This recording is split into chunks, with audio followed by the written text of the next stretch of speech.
دعوے، عجیب عجیب واہیات باتیں ان کی مسز کے بارے میں، ان کے نکاح کے بارے میں. مجھے تو نہیں سمجھ آتی کہ ملک کہاں جا رہا ہے. اخلاقیات کا جنازہ نکل گیا پاکستان میں. کل آپ نے دیکھا لاہور میں کیا ہوا ہے؟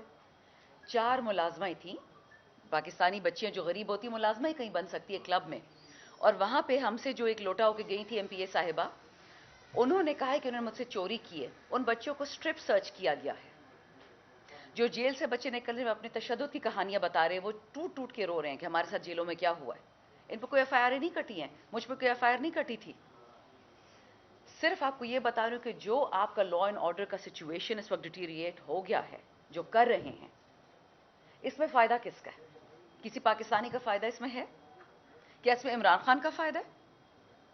کیا چاہے وہ نون کا ہو یا پیپل کا ہو یا جے وائی ایف کا ہو یا اے این پی کا ہو، پاکستان میں چوریاں بڑھ جائیں، قتل بڑھ جائیں، ایک فارمر پرائم منسٹر کو جیل میں بیٹھے آپ دھمکیاں دے رہے ہیں، وہ کر کیا رہا ہے؟ آپ سے یہ برداشت نہیں ہو رہا کہ اس کے جیل بیٹھے باوجود اس نے کھمبے کو بھی جب ٹکٹ دیا وہ کھمبا بھی جیت گیا. یہ برداشت نہیں کر پا رہے. ڈونلڈ ٹرمپ کی تقاریر اٹھا کے دیکھ لیں، وہ جو کہہ رہا ہے امریکہ میں اور کسی کی نہیں سنی، تو وہ بھی تو امریکہ ہے نا. باٹم لائن اس وقت ہمارے پاس صرف یہ ہے کہ یہ پاکستان کی جڑوں کو تکلیف پہنچے گی. اگر عمران خان کو کچھ ہوا، پاکستان کی جڑیں ہل جائیں گی. یہ آپ یاد رکھیں.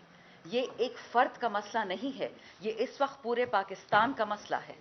میں یہاں پہ اپنی بات روکوں گی. چودھری پرویز الہی کے حوالے سے بتایا جا رہا ہے کہ وہ بھی شدید زخمی ہے یا استعمال ٹوٹ گئی ہے.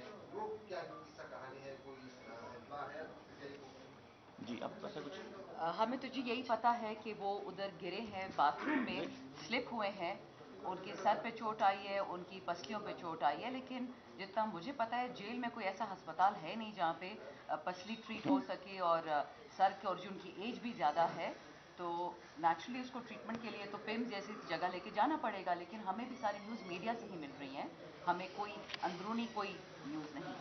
کوئی پی کا رہنما یا کوئی بندہ یا کوئی ڈیلیگیٹ نہیں ہے کہ اس سے پتہ کریں؟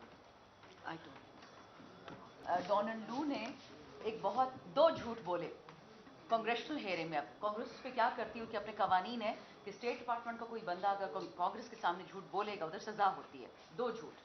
پہلا جھوٹ یہ ہے، برائن، یہ ہے ایرک سپرلنگ، آپ ہی کی طرح جرنلسٹ ہے دا انٹرسیپٹ کا، اس کی ٹویٹ بھی آپ چیک کر لیجئے گا. اس میں وہ کہتا ہے کہ ڈونلڈ لو نے جواب دیا، ان سے پوچھا کانگریس مین نے پوچھا کہ آپ اتنی جلدی پاکستان کی یہ جو دھاندلی شدہ حکومت ہے اس کو کیوں آپ نے گریٹنگز دی، کیوں اس کو ایکسیپٹ کیا، کیوں اس سے آپ نے بات چیت کی.